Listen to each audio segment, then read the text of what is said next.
Bonjour, nous sommes dans des lieux prestigieux à l'Hôtel de Ville en France. La question que vous me posez, c'est la question du commencement en fait. Pourquoi et comment je me suis mise à écrire et je m'y suis mise assez tard, on va dire plus de 40 ans. En fait, je n'ai pas commencé à écrire à ce moment-là, j'écrivais depuis très très longtemps. Parce que j'ai toujours fréquenté les livres, ça a été dans toute ma vie mon occupation principale. Mais j'ai toujours essayé de vivre par et à travers les mots des autres, pas les miens. Et puis j'aimais beaucoup la littérature, j'aimais beaucoup les livres. Et ce qui est assez paradoxal, c'est le fait de lire énormément et d'être de plus en plus exigeante sur le plan de la lecture qui m'a éloignée de l'écriture. Ce qui fait que lorsque j'écrivais uniquement pour moi. Il fallait que personne ne lise mes textes, il fallait que personne ne sache que j'écrivais. C'était mon petit coin secret à moi. Jusque dans les années 90, où ce que j'étais en train d'écrire, puisque je faisais plusieurs essais, a pris la forme d'une histoire. Et curieusement, j'ai voulu continuer. Il y avait un personnage, une jeune fille qui s'appelait Nadia, et j'avais envie de voir jusqu'où elle pouvait aller, ce qui pouvait lui arriver, comment elle pouvait vivre. Et c'est devenu une histoire à peu près complète, qu'on a appelée par la suite roman. Mais au fur et à mesure que j'avançais dans l'écriture, j'ai essayé de travailler le style, de faire quelque chose qui me plairait à moi en tant que lectrice. Et quand quand j'ai mis le point final à cette histoire, qui faisait à peu près une centaine de pages. Il se trouve que les choses, peut-être on peut considérer qu'il y a un temps pour tout. J'ai rencontré à ce moment-là une personne à qui j'ai pu difficilement donner à lire ce texte. Et c'est elle qui a voulu à tout prix qu'il soit publié. C'est pas moi.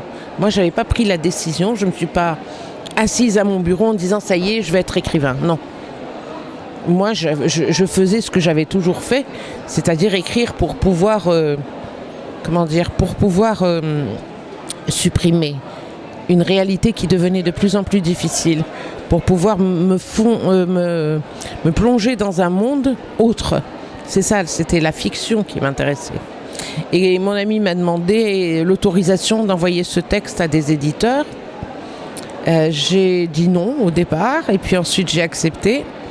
Et puis ce texte a été, il a rencontré des lecteurs au niveau des maisons d'édition. Et puis il a été édité. Et avant qu'il ne soit vraiment édité, j'avais entrepris un autre livre. Et voilà comment les choses ont commencé.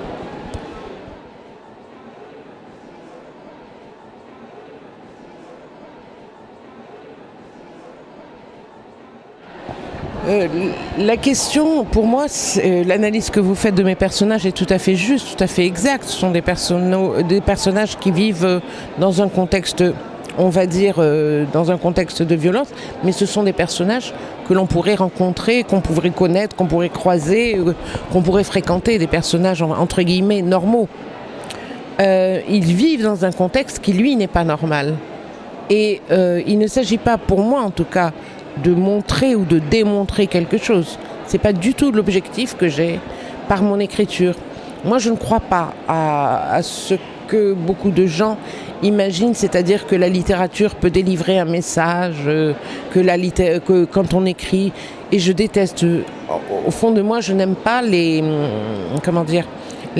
textes qui sont des textes donneurs de leçons.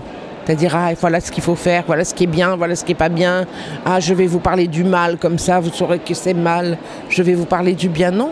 C'est des personnages qui sont en proie à pris dans des situations que beaucoup n'ont jamais recherchées, mais qui sont les conditions et les contraintes objectives d'un quotidien qui est le nôtre en Algérie, particulièrement les femmes.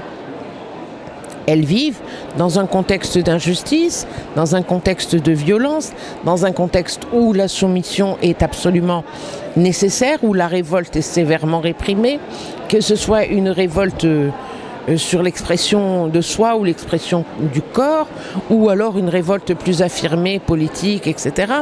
Donc ce sont des conditions que je n'invente pas. Ce sont des conditions qui sont celles aujourd'hui d'un contexte difficile à vivre et dans lequel dans lequel je me bats, moi, au quotidien, en tant que femme. Pas seulement en tant qu'écrivaine, mais en tant que femme. Et donc, pour essayer de montrer, pas de démontrer, mais de montrer une réalité qui est celle-là, très souvent on me dit « Ah oui, Maïssa B, vous dénoncez certaines choses, vous dénoncez. » D'abord, j'aime pas ce mot « dénoncer ».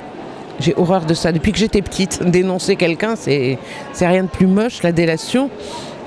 Je dis, je ne dénonce pas, je raconte et je dis une réalité qui est là, qui est près de nous, qui est la nôtre. À partir de là, si vous pensez que dire les choses, c'est les dénoncer, vous pouvez accepter les choses de cette façon-là. Mais moi, dans mon objectif, il n'est nullement question ni de dénoncer, ni de démontrer. Mon objectif est de raconter et donner à voir, simplement.